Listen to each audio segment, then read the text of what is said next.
higni 30. Wadhi kaunti ma Siaya kama wayudo ni komiti matayo omenda mar dongruok mar kar chung'od bura ma Ugunja e kaunti ma Siaya oketo tenge omenda maromo milion 13.2 mar basari ma gisiro godo somb jopuonjre 1,470 mag mbalariany gi kuonde tiegruok mopogore opogore e gwenge makono. Kane oloso e apisi mare e kinde pogo basaris go, jakom mar aguch omenda no Benado Omolo Were ne olando ni kwan omenda maromo milion 43 osegole e komenda mar 2024 2025 mabende oriwo milion 27 mabende oket tenge chon ne siro somb jopuonjre mag sekondar kanyakla gi skunde moyiedhi kata special schools e gwenge makono. George Amolo miyo waler mathoth ewi wachni koki kaunti ma Siaya.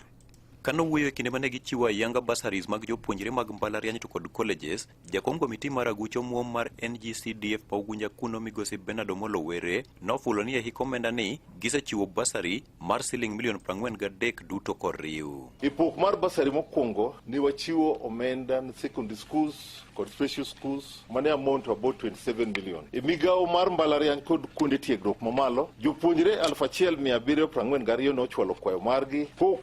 Kuom kwayo margi, jopuonjre 1,470 noyudo sir mar omenda no, ma total pesa mane giyudo is about 13 million. Mani en atamalo ma 84 ewi mia. E hik omenda ni total pesa ma odhi e basari in about 43 million. Migosi Omolo Were oluwo ni koweyo weche mag siro somo bende gin gi chenro mar gero kuonde tiegruok e yor lony manyasani e ward ka ward manie kar chung'od buchgi ma Ugunja kuno. One called digital hubs wadhi gero within the constituency at 3 wards. Wadhi chako kod ma Ugunja ward ma already tender process osetim kendo the contractor will move to site very soon. The other 2 wards wabroke to give a proposal marwa in the next financial year. Nikeche, this is a requirement. Kalu record guidelines mo ministry, my information, communication and digital economy. No, we must have digital hubs to help us solve the problem in unemployment within the constituency. Jakom NG-CDF ma Ugunja no bende olero chenro magin godo mar ng'iewo geche ne sikunde 3 mag secondary e hik omenda mabiro mar higa 2025-2026. One called other developments Mwatimo within the constituency. There's a flagship project,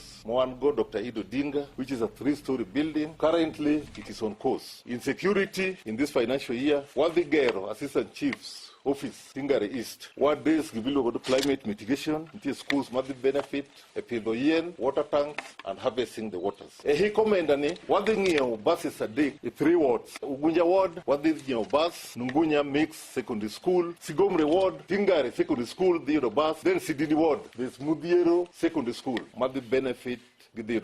Magi owacho ka jogo manoyudo sir mar basaris go eko kotelnegi gi japuonj maduong' mar kar tiegruok e weche mag thieth ma Ugunja KMTC migosi Moses Konje noduoko erokamano kendo jiwo jopuonjre manyocha ne otiego klas 12 mondo donje kar tiegruogno. Since the commencement of the training in KMTC Ugunja, we have been having a lot of support in terms of financial support of our students in regards to payment of fee by the NG-CDF Ugunja. And I want to thank them for that. And with this opportunity, I also want to advocate for the students who have just qualified from secondary to take opportunities which they have been offered to apply for the various courses that we offer at KMTC Ugunja. Ne Radio Ramogi County ma Siaya and George Amolo.